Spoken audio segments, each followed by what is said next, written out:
الاخوان، صباح النور جميعا. شارك معكم واحد الفيديو من الحدود الفرنسيه المانيه اتجاه ان شاء الله الى برلين.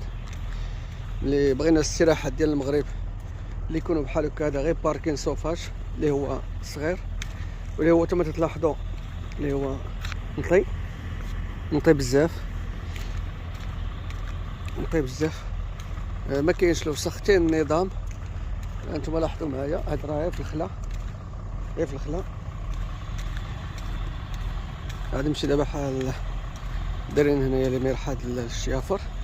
هذا غير صغير عاد، اما كاينين لي ستاسيون الاخرين راه فيهم الدوش فيهم كلشي. هذا غير بارك سوفاج فيه تلقى فيه غير طواليت عاديه. الجو هنا مزيان، الحراره كاينه شي 16 د الحراره اللي كاينه.